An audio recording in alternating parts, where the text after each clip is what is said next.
Picture this. Sarah earns $68,000 as a project manager. Her husband Mike brings in $79,000 as a software developer. Together, $147,000 a year. They're in the top 20% of American earners. Yet last Tuesday, when their washing machine died, they panicked. Not because they're bad with money, because despite earning nearly $150,000, they have less than $3,000 in savings. Sound impossible? It's happening to millions of high-earning couples right now. I'm about to show you why 2 paychecks might actually be making you poorer than your grandparents with one. And no, this isn't about avocado toast. Here's what we've been told. 2 incomes equal double the money. Simple arithmetic, right? One person making $60,000 supports a family. 2 people making $60,000 each should have an extra $60,000 for vacations, retirement, and building wealth. That's what the American dream promised us in the 1980s and 90s. Except reality looks completely different. Harvard bankruptcy researcher Elizabeth Warren spent years studying thousands of families who went bankrupt. Her discovery? Dual-income families were filing for bankruptcy more often than single-income families. Not less, more. The very thing supposed to make you financially bulletproof was making you more vulnerable. Let me show you the hidden math that everyone misses. Take that second income of $50,000. Sounds substantial, but watch what happens when we follow the money. First stop, taxes. Because of progressive tax brackets, this second income gets hit harder. Your first $70,000 gets taxed at lower rates, but this additional $50,000, it's taxed at the top marginal rate. Federal, state, payroll taxes, you're looking at 30 to 35% vanishing immediately. Your $50,000 becomes $33,000. Now you have kids. Someone needs to watch them while both parents work. Childcare in America averages $15,000 per year per child. Got 2 kids? That's $30,000 gone. We're down to $3,000 from that original $50,000. But wait, you both need to get to work. 2 commutes mean 2 sets of gas, maintenance, insurance, parking. That's easily $8,000 per year for the second worker. Your $50,000 income, it's now negative $5,000. Hold on, you're thinking, that can't be right. But I'm not done. 2 exhausted people working full-time don't have the energy for meal prep, cleaning, yard work. You're ordering takeout 3 nights a week instead of 1, hiring house cleaners monthly, paying for lawn service. These exhaustion expenses easily add another $8,000 annually. That $50,000 second income, the net contribution to your household is approximately 0, maybe $1,000 if you're lucky. Someone is spending 40 hours a week away from their family, sitting in traffic, dealing with office politics, and bringing home essentially nothing after all costs. Rewind to 1970. About 40% of women worked outside the home. The typical middle-class family ran on 1 income, usually dad's, while mom managed the household. And here's the part that shocks people. That single income was legitimately enough. A median family spent roughly 25% of income on housing, not 40–50% like today. Healthcare was a minor expense. College was affordable. Childcare costs barely existed because someone was home. They had financial breathing room. But here's what nobody talks about. They had an emergency backup. If the breadwinner lost their job or got sick, the stay-at-home parent could enter the workforce. That second potential income sat in reserve, like an insurance policy you only activate during emergencies. Fast forward to today, we've activated that emergency backup as the default setting. Both parents work full-time just to maintain baseline middle-class existence. We used our insurance policy to buy the insurance policy, and now we have nothing left in reserve. Here's where it gets sinister. When dual incomes became normal, something happened to prices. Housing is the clearest example. In the single-income era, families competed for homes based on one salary. Then, suddenly, every family had 2 incomes. What happened? Home prices doubled. Not because houses got better, but because buyers could bid twice as much.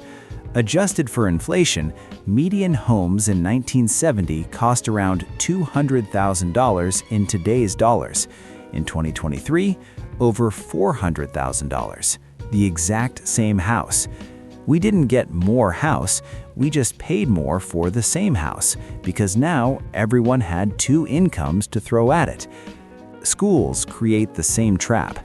Good public schools exist in expensive neighborhoods funded by high property taxes.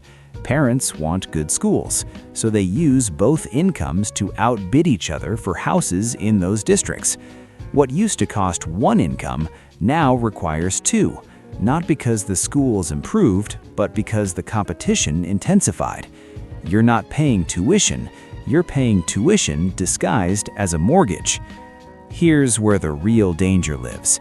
Families structure their entire lives around two permanent incomes. The $450,000 house that requires $8,000 monthly payments, two car leases, private lessons and activities for kids, vacations booked a year in advance, everything calibrated to two incomes flowing continuously forever. Then life happens. Someone gets laid off. A parent gets sick. A child needs special attention. An aging parent requires care. Suddenly, one income stops and the entire financial structure collapses because it was built to require both. This is Warren's discovery. Dual income families have zero margin for error. They're operating at 100% capacity with no backup. The 1970s family could lose one income and activate the other. The modern family loses one income and loses everything because both were already deployed.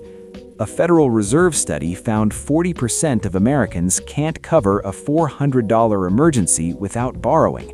These aren't minimum wage workers. Many earn six figures in dual income households.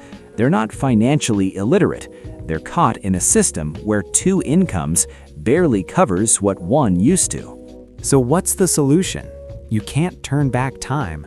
Both partners probably need to work in today's economy. But you can change how you structure your finances around those incomes. I call it the one income foundation principle. Build your fixed costs so they can survive on one income alone. Not comfortably, not ideally, but survive. The second income becomes entirely optional. Savings, investments, debt elimination, quality of life improvements, but never required for basic survival. Practically, this means buying the house one income can afford, not what two incomes qualify for. It means one reliable used car instead of two leased vehicles. It means living in a good school district, not the elite one. It feels like sacrifice when you're doing it.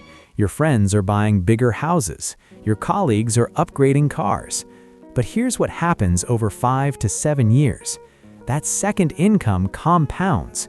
You build a 6-month emergency fund, max out retirement accounts, invest in taxable accounts, and suddenly you have what two incomes were supposed to provide in the first place: actual financial security. You're not two missed paychecks from disaster. You can handle job loss, medical emergencies, family crises.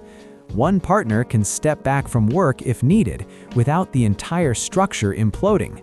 You've bought back the flexibility our grandparents had. The two-income trap isn't really about money. It's about freedom.